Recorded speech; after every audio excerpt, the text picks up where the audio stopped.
Well, good day. Welcome to Come Let Us Reason Together. My name is Lenny, and I'm joined today with a very special guest, Dr. J.P. Moreland, who is the Distinguished Professor of Philosophy at Talbot School of Theology, yes, and has written just a wonderful new book, Scientism and Secularism, Learning to Respond to a Dangerous Ideology. And I'm very interested in this book, JP. I've been very interested in this topic for a number of years.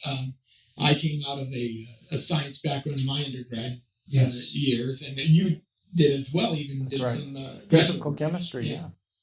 So tell me, Scientism and Secularism. What prompted you to write a book-length treatment on this subject? Well, first of all, it's just always a delight to be with you, Lenny. It's we've been friends for a long time, and co-laborers in the mission. And so, welcome to my home. It's good to be with you. I was deeply burdened by something that I saw in the church and in culture. And that was that there was a set of ideas that were at the very bottom of the Christian retreat from culture, and was also at the bottom of fomenting the cultural chaos and political chaos that we're seeing today, and nobody knew what it was. It's in the drinking water. People have simply absorbed it and guide their lives on the basis of this ideology, but they had never heard the name and had no idea of how to respond to it. And so I said to myself, somebody needs to address this. Well, I was shaving one day, and as I looked in the mirror, I thought, well, you're the somebody. You need to address this. So it was out of a burden for my brothers and sisters to be informed and to be courageous, and to know how to speak into the culture about this. And so the book has three purposes, and then you can ask me whatever you'd like. But the first one is to try to clarify, what is scientism? What is it? That's the ideology, by the way. What does that mean? Secondly, why does it matter? What difference does it make that Christians know about it? And third, how can one respond to it to show that it's false and even unreasonable? So what is scientism? Why does it matter? And how do you refute it? Those are the three main purposes. And do you see, before we go too far into it, let's talk about what is scientism, because a lot of folks might not be familiar with that term. Well, scientism is the idea that the only knowledge that we can gain of reality, the only knowledge of truth that we can have, is what can be proven through the hard sciences.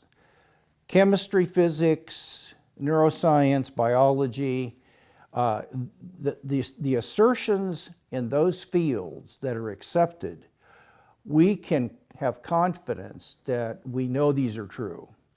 So that's why if a chemistry professor says there's hydrochloric acid in this beaker, don't drink it, nobody says, hey, would you stop legislating chemistry?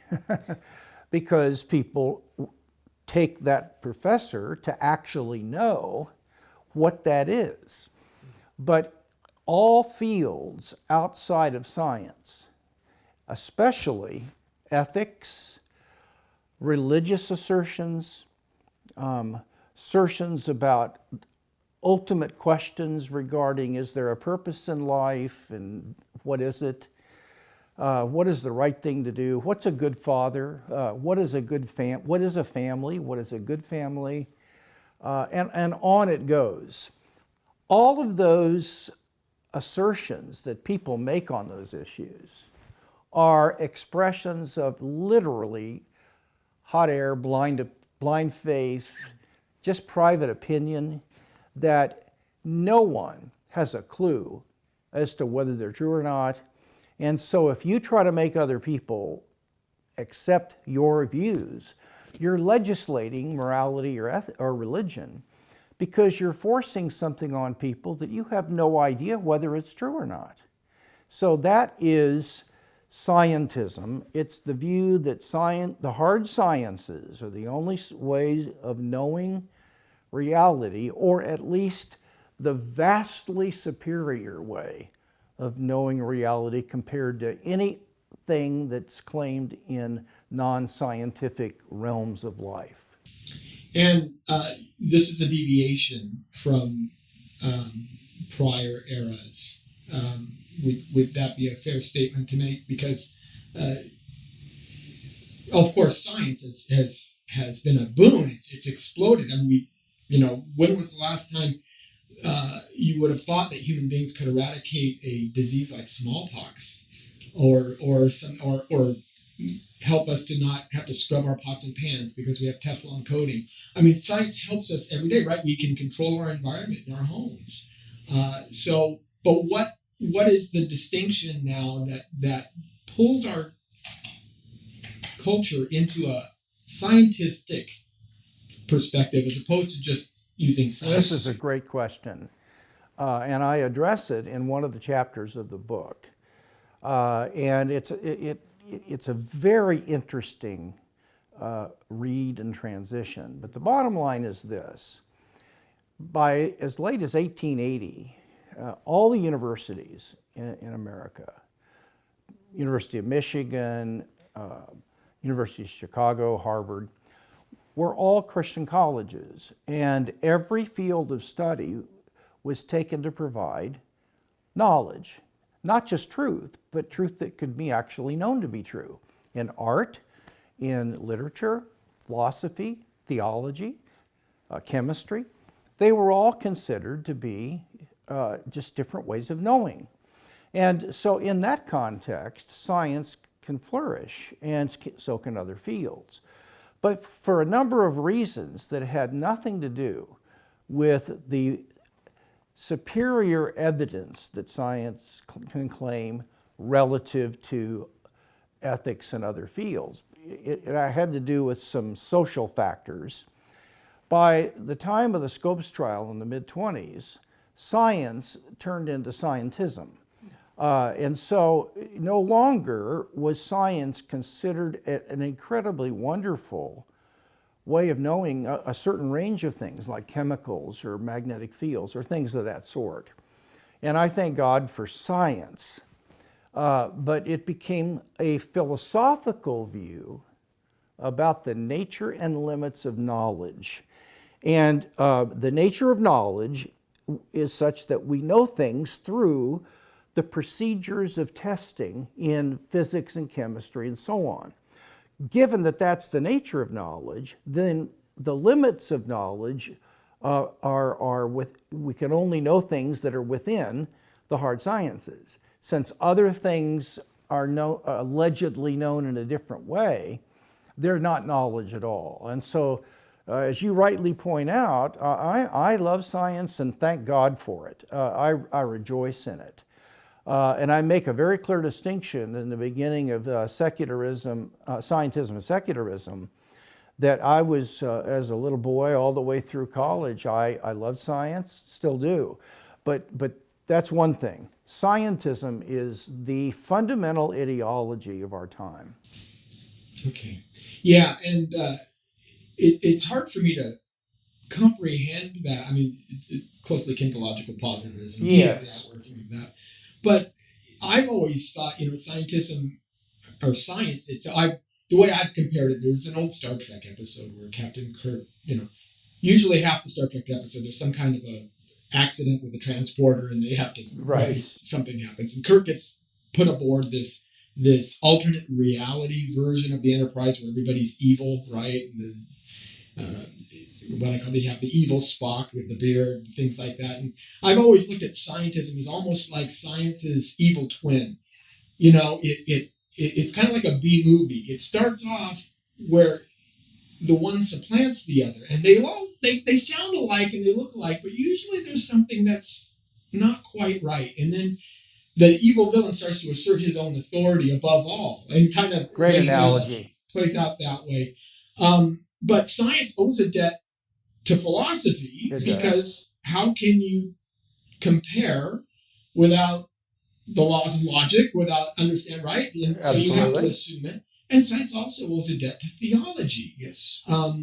Can you talk a little bit more about how Western science grew out of a certain theological understanding? Well, I address this very clearly in the book, and I address it in the context of presenting three fundamental problems with scientism that Christians need to know about in order to respond to something like that. I'll give you an example, and then I'll address your question. But our viewers, and I suspect you, and I certainly have, witnessed to somebody, and their response sometimes is, well, you can't prove that scientifically. And they're assuming, without knowing the name scientism, they probably have never heard of it, they're assuming that if you can't prove something scientifically, then what you're saying is something that you don't know and I don't know. Greg Kokel told me just yesterday that he was witnessing to a guy about that God was the best explanation for the origin of the universe, and the guy said, well, I don't know that, and you don't know that. And the reason he said that was because Greg was postulating a personal God to explain the origin of the universe, and that was not a scientific inference. It was a philosophical inference, which doesn't provide us with any knowledge of reality. And so it's in the drinking water. Later on, I'll give you another illustration of this. But in the book, I share that one of the problems with scientism is that science is built on a whole host of assumptions, and I lay out about 7 or 8 of them and clarify what they are. And that if these assumptions are false, then science can no longer claim the authority that it has. It could still claim to be a useful fiction, to be pragmatically effective in generating technology and making predictions, but it could not claim that its ability to do these things was based upon scientific theories being approximately true descriptions of reality, because that claim depends upon the assumptions of science being true. Now, the problem is that all of the assumptions of science that I list, every one of them, is now being rejected by a large portion of the academic community. Such as? The correspondence theory of truth, that truth is a matching between an assertion or a theory and reality. That has gone the way of the dodo. People don't accept that anymore. The idea that there is an external world that is what it is, independently of our theories about it. Today we have social construction, that we actually construct reality relative to our view of the world. I could go on, but these are a couple of examples.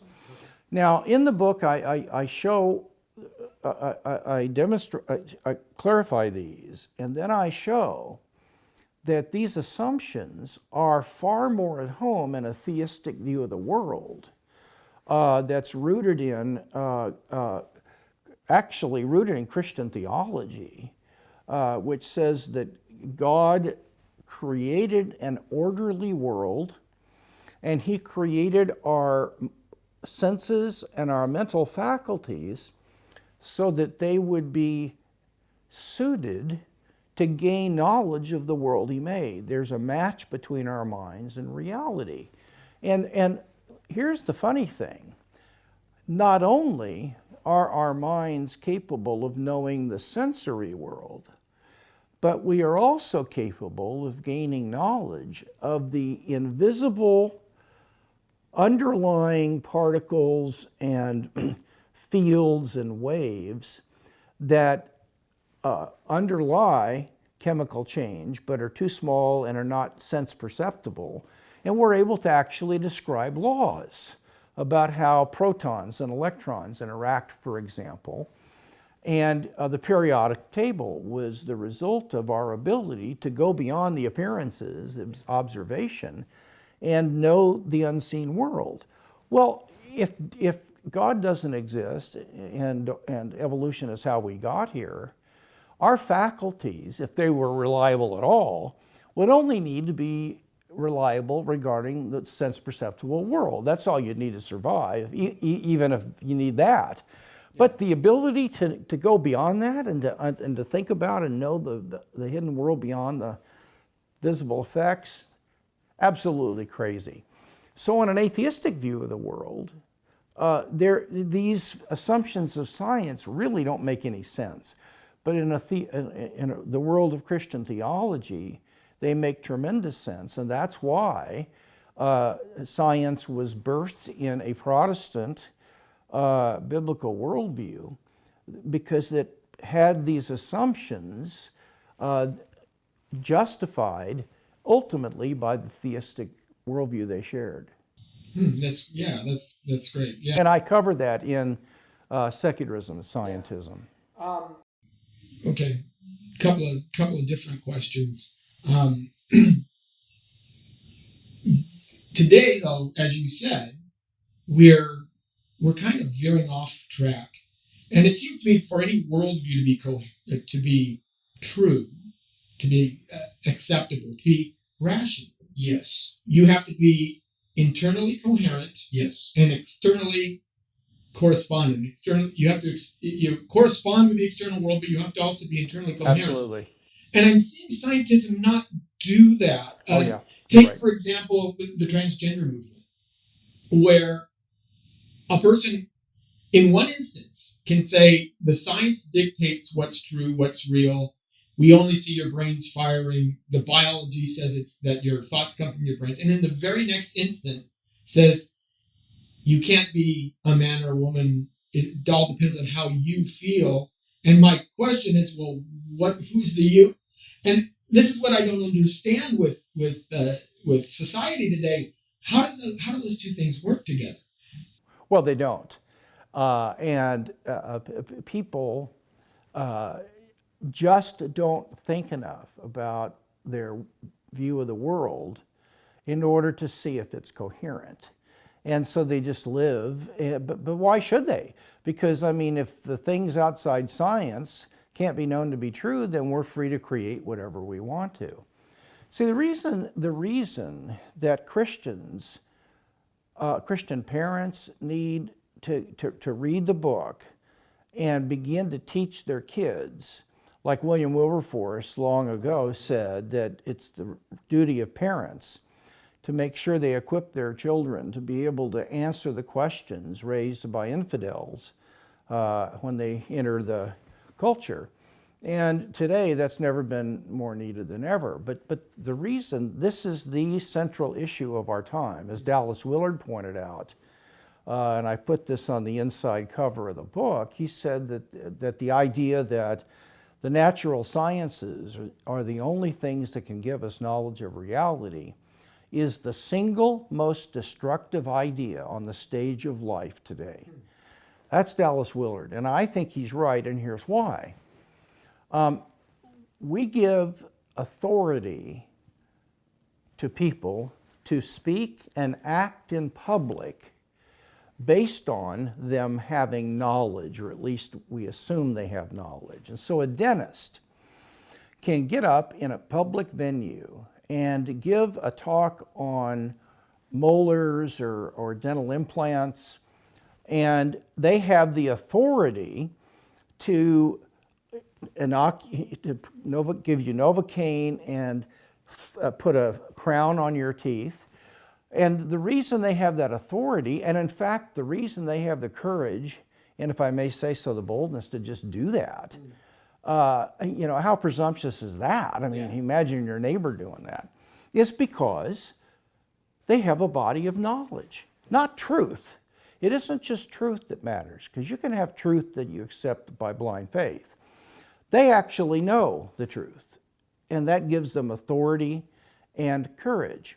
So it is the possession of, or at least the perceived possession of knowledge, not simply mere true beliefs accepted by kind of our blind faith. That's what gives people authority to act in public. If my dentist said to me, look, I'll be honest with you, I don't know a thing about molars, honestly, but I don't want you to be concerned. I have a bunch of very, very deeply held personal feelings and beliefs about molars that are extremely meaningful to me.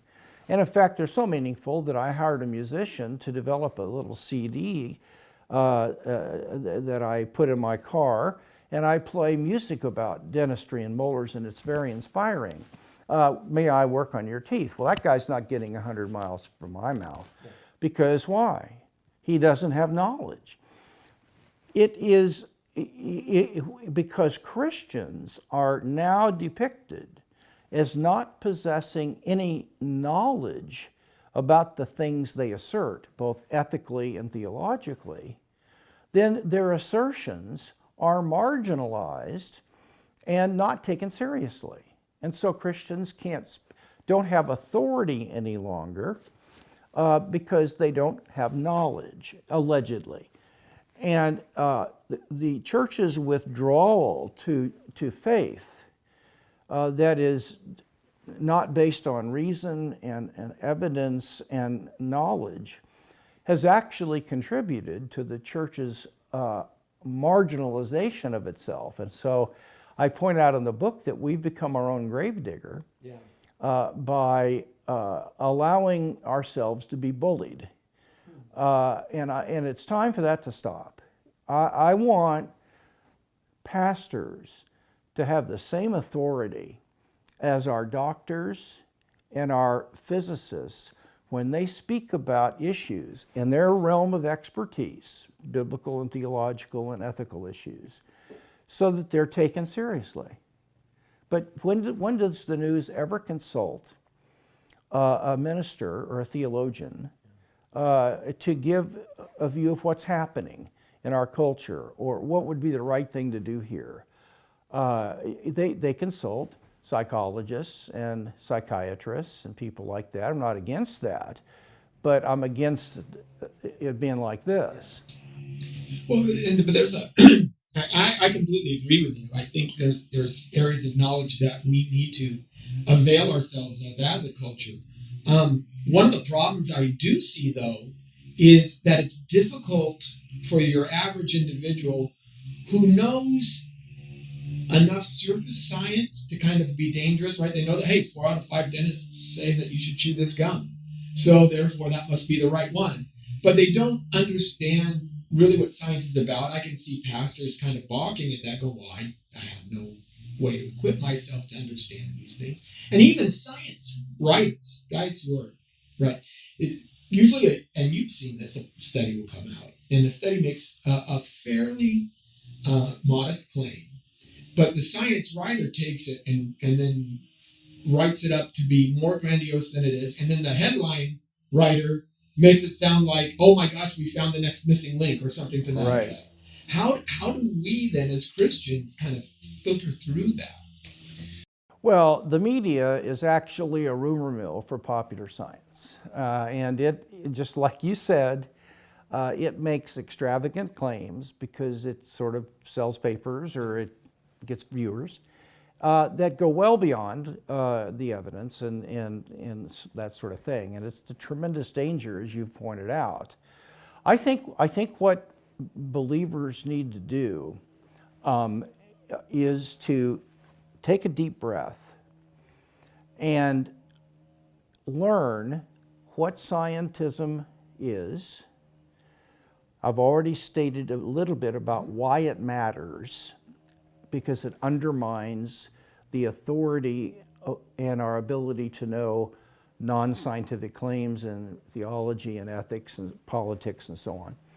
And they need to know how to respond to it and how to refute it. Now, if people will learn to do that, if pastors will take some time and do a 1 Sunday or 2 Sunday series on the most dangerous cultural movement facing the church and speak about scientism, and if we'll begin to teach it in our Christian schools, then what we can do is that we can start giving people confidence that our properly interpreted understanding of Scripture provides us not only with truth that you have to accept by mere belief, but with real knowledge of reality.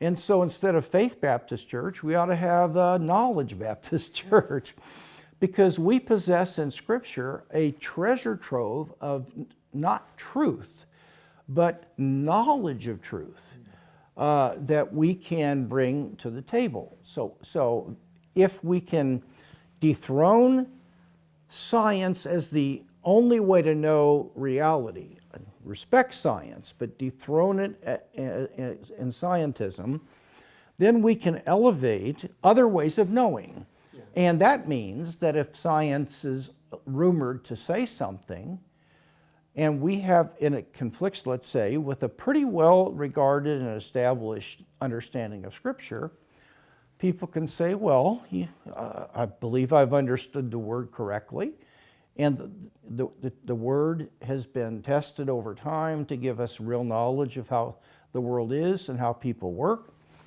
And so I'm going to assume that eventually they're going to find out something wrong with that claim. And I'm going to be patient and say, I don't know what to say about it yet, but I do know that it eventually will be shown to be the other way because I have something I know over here that implies it will. So that gives people patience and courage. They don't just, oh my gosh, what am I going to do here?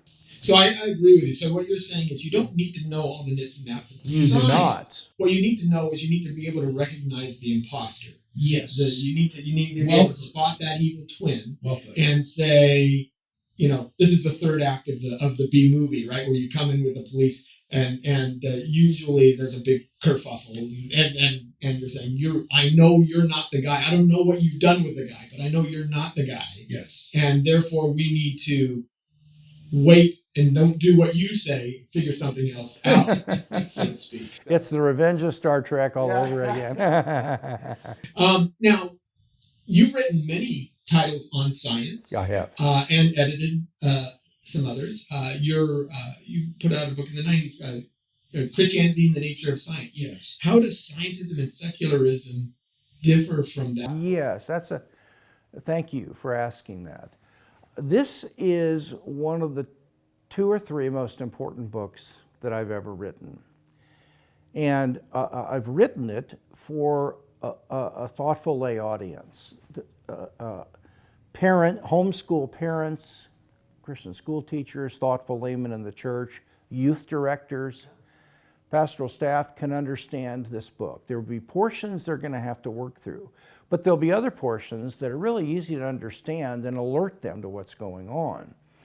So what this book does is it's first of all addressed to a really general audience, whereas my previous books were a little more technical and hard to read. Okay. Secondly, the Christian community, to my knowledge, has no book by any Christian publisher that is addressing scientism. It may be half a chapter in a book, but there's no single book that simply addresses that and only that. And I saw the need for this. So this book is a very focused book on what Dallas Willard and I and others consider the most dangerous ideology that is driving everything else. And nobody knows what it is, but they believe it. Let me give you an interesting example of this. I had, 2.5 years ago, I had a very involved colon cancer surgery, and I was in the hospital for 9 days following that surgery. So I had several different nursing crews come in and check my vitals and all that sort of thing. One day a nurse came in with another nurse, and she was new, and she said, well, tell me, what do you do for a living? And I said, well, I said, my undergrad degree was in physical chemistry, but then I eventually went on and got a 4-year graduate degree in theology, and then I did my MA and my PhD in philosophy, and I am now a philosophy professor. Well, she looked at me with a very odd look and said, well, that's very interesting. And I said, well, would you mind if I told you what I think you're thinking right now? And if I'm right or wrong, you could just tell me. She said, no, that's fine. And I said, well, what I believe you're thinking, just kind of based on the way your facial expression is, that I started off in physical chemistry, which is a field that really deals with facts and reality and things you can really know. But then I shifted to theology and philosophy, where it kind of just deals with people's private opinions, and nobody in those fields can ever know whether they're right about anything. And so you changed from a really cognitive line of study to fields where it's kind of more expressions of emotion and that sort of thing. And she looked at me and she said, you are absolutely right. How did you know that? And I said, well, I didn't. It was sort of a guess. But the point, Lenny, is that she had absorbed scientism without even knowing the name. Yeah. And when we send our kids from our youth groups, a Barna poll showed that the reason they're leaving the church and Christianity has to do with areas of the mind. There were 6 reasons they found, and they were all, I can't get answers to my questions. If I express my doubts, I'm kind of shunned. Yeah. The teaching is shallow. They don't help me understand how to interact with the discoveries of modern science. That was one of the 6 they discovered. And so my concern is that Christians themselves have accepted scientism without even knowing it. And as a result of that, they have retreated to the realm of faith, where faith is now a kind of an arbitrary choice to believe something in the absence of any evidence or reasons, where it used to mean confidence or trust based on what I know. So knowledge used to be a condition for faith, whereas now it's opposed to faith. I was speaking at an evangelistic event in Schenectady, New York, years ago, in a high school gymnasium. There were probably 800 people there, and it was an event. I gave a case for why I believe the Christian God is real. And a lot of non-Christians there, and we had 2 mics, and so in the Q&A time, the first 2 people that asked questions were obviously not Christians. I could tell by their question. The third person comes up, it's a dear lady, and she was a believer, and says, Dr. Moreland, I'm really disturbed by your presentation. And I said, oh my gosh, why? I mean, sorry, what did I say? And she said, well, if you prove God exists, what room are you leaving for faith? And I felt like saying, well, you know, what we ought to do is pray that in the next 5 years, archaeologists will discover all kinds of errors in the Bible so that we have room for more faith. Yeah. But her view was it's kind of a zero-sum game. The more reason, the less there is faith. And that's what we've retreated to. And that doesn't hold up when kids get out in a secular world where people do not like Christian ideas and believe them, and they ask questions. And if all they've got is, well, that's my personal beliefs, they will not be able to withstand the secular culture, and they will eventually give up their Christianity and be absorbed in the culture, and that's what the statistics are showing happens. Yeah. Charles Taylor, I think, said that we've lost the ability to talk about the sacred. We've lost our sacred vocabulary. We've lost the idea of the spiritual, and it actually makes us poorer as human beings. So, especially in the church, I think that's true. We have a lot of God praise verbiage.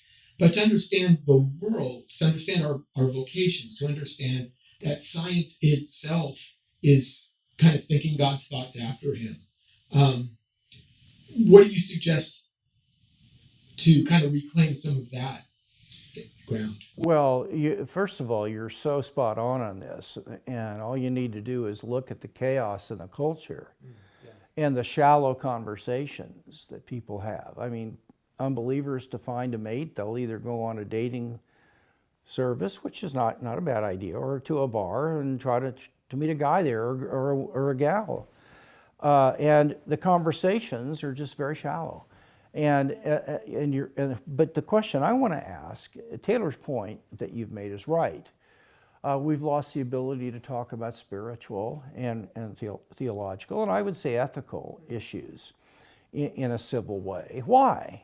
Well, because of scientism. It's because by the mid-1920s, the idea was beginning to spread, and it got fully spread in the 60s. So it took a few decades to spread throughout the culture, but by the 60s, scientism was widely accepted by everybody that they didn't necessarily know the name.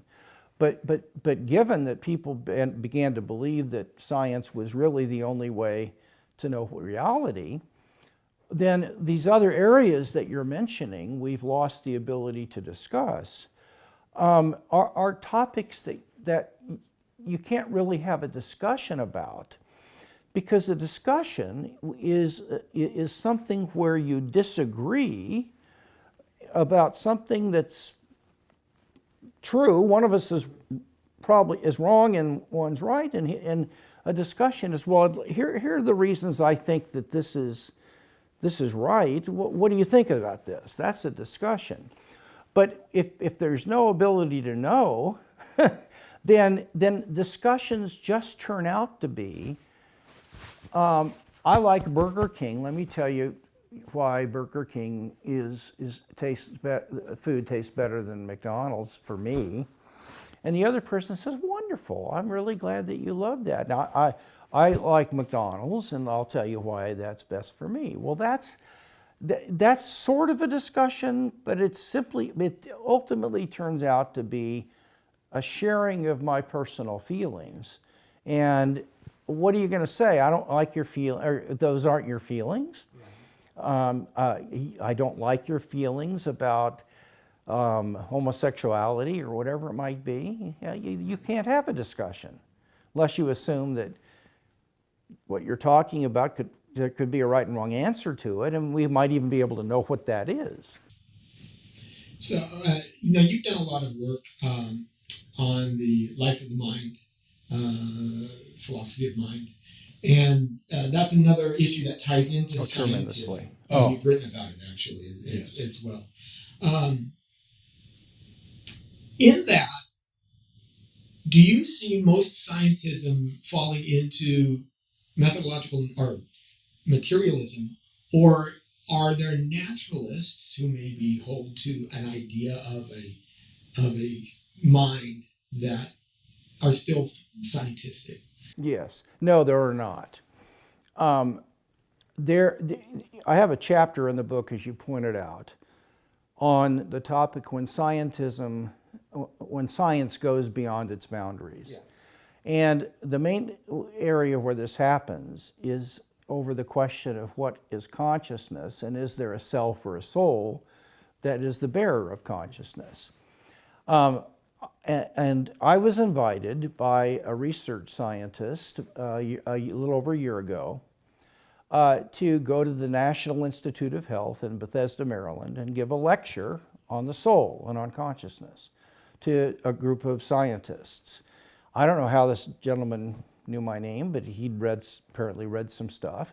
And I went there and I spoke to about 130 neuroscientists and research biologists, and they were all materialists. There were a few Christians there.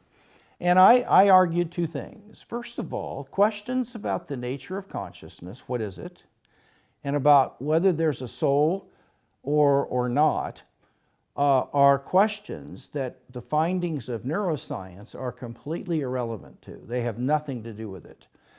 And secondly, the philosophical arguments that consciousness is immaterial, it's not brain states, it's immaterial, and that there is a soul that unifies and it possesses consciousness, is far more reasonable than the materialist view that thoughts and feelings are just neurons firing in the brain, and that I am really my brain and body, not a soul or self. Well, in the Q&A time, the questions were sophomore level in college. They were just horribly formed, which proved my point. My point was that their training and expertise at the PhD level in neuroscience did not equip them to be able to discuss the real issues that decide this matter. And so what neuroscience can do is help show what areas of the brain interact with conscious states in the soul, so that if a certain area of the brain is damaged, the soul won't be able to function. Well, I mean, if I'm in a car and driving a car, and if the steering wheel gets broken and can only turn right and can't turn left, that's going to affect my ability to function, but that doesn't prove I'm a car. So neuroscience can show correlations and dependencies of consciousness on the brain and the brain on consciousness. You can actually change your brain by changing your thoughts. It's called neuroplasticity. But it has nothing to say about what consciousness is. That can only come from the first-person perspective. That's why when neuroscientists do research and they're monitoring the brain, and they have to ask the person, what's going on inside of you right now? Because the scientist only has access to the brain, they don't have access to consciousness. That's privately accessed by the person from the first-person point of view. So your view, your statement is so spot on, because if you adopt scientism, then you're going to basically claim that reality is exhausted by what physics and chemistry and neuroscience tell us. And neuroscience tells us a lot about the brain. And so apparently, you are your brain. And so materialism does result from scientism. Let me ask you another. You mentioned ethics. Yes. You'd also talked about how experts at the National Institutes of Health and those are really poorly equipped in matters outside of their own domain. One of the ways that scientism scares me is, and I'm going to point to a recent incident that happened in Arizona. We have a whole lot of very smart people who are in computer science, and Google is creating all kinds of applications. But those applications rely just merely on brute averages, brute outcomes, things like that. So Google created a self-driving car that in Arizona hit a lady. Obviously, it was programmed, and those programmers probably had many years of experience and many years of education in computer science. What they probably didn't have, though, was an extensive education in either philosophy or ethics. So now you have folks who are programming a car, and experts tell us maybe 5 years from now, people won't have to drive anymore. They'll have the cars drive. And you have a car who's now going down the road, and it has to make a decision. Do I stay on my right course and bang into the car in front of me and possibly damage the driver? Do I veer off to the side and maybe hit this individual or individuals? We have the trolley car problem actually playing out in real life in that regard. And I was talking with Angus Manouche, and he says, yeah, the cars are programmed to say, keep a safe distance from the car behind you, but what it can't do is say, hey, that's an ambulance and I need to get out of the way, or I would rather ditch the car, understanding that lives are more important. Right. I should, first of all, there's no I, but Yes, exactly. This should be, So this is why it scares me that the scientism, as you say, is a dangerous issue. You're so right. And computers are computational machines. Yes. They're not conscious machines. They're not conscious. Computers can't think. They can just engage in mechanical movements that go from one electrical state to another, and can cause certain things to be printed out on a paper or other things. They are what's called syntactical machines, not semantic machines. That is, they can be programmed to follow the principles of English grammar, but they don't know the meanings of things. And so they're not conscious. There's no what it's like to be an electron. There's no what it's like to be a computer. There's no what it's like to be a brain state or to be a group of neurons firing. But there is a what it's like to feel pain. There is a what it is like to be thinking about London instead of Alabama. There is a what it's like to have a desire for ice cream. And there's a what it's like to be me. Yeah. And that's the difference between a soul and consciousness and a mere machine that is able to be set up so that it follows certain rules and principles mechanically and spits out ink or whatever it might be. And I talk about that in Scientism and Secularism, or Secularism, and yeah.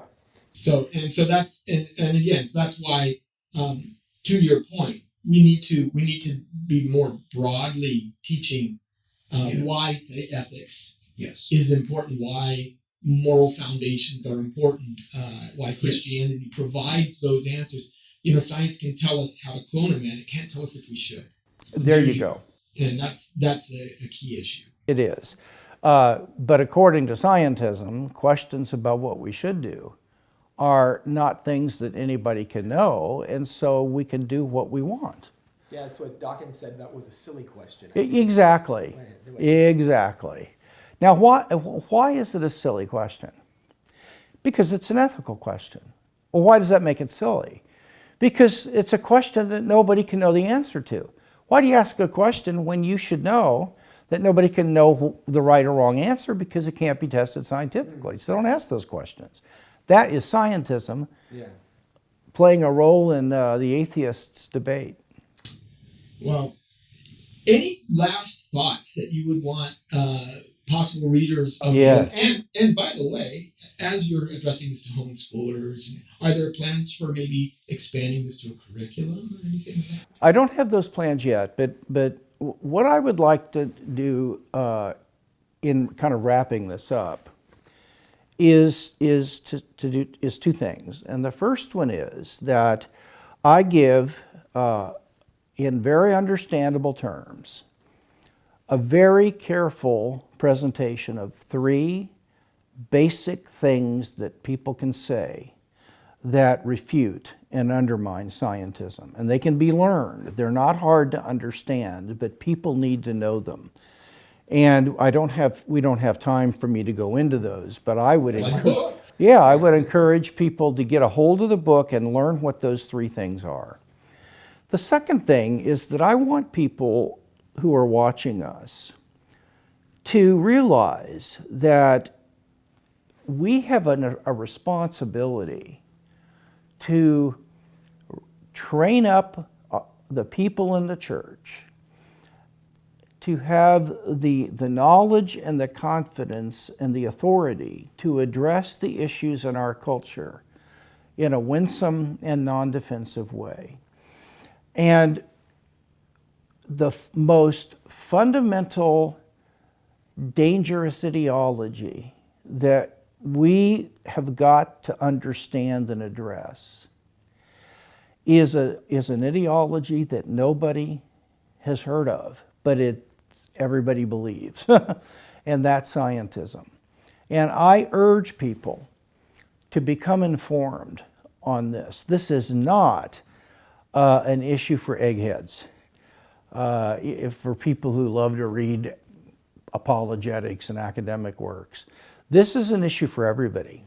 And I want to encourage people to come up to speed on what scientism is, why it matters and how it's hurt us, and what are the three things that you can say in response to it. Okay. Well, thank you so much for your time, JP. It's wonderful being here with you, wonderful having the opportunity to visit with you in your home, and your wonderful wife, Hope. has always been a blessing as well. So I'm glad that you guys opened up your home to me. It's very appreciative. It's always a delight to be with you, my friend. All right. Well, that should do it for us this evening. And if you have any questions or comments, please feel free to write us at comereason.org. And we'll look forward to talking with you again. What a great conversation. Oh, thank you. Thank you. 48 minutes. Yeah, that's right about right. Good. Now give me my book back. Number one. I'm a man of principle here. Thank you for watching this Come Reason video. I hope you enjoyed it. If you'd like to see more videos like these, consider subscribing to our Come Reason YouTube channel by clicking on the subscribe button. And you can follow us on social media. Lastly, if you'd like to help keep these kinds of videos free, consider providing a donation by clicking on the donation button beside me. Thank you.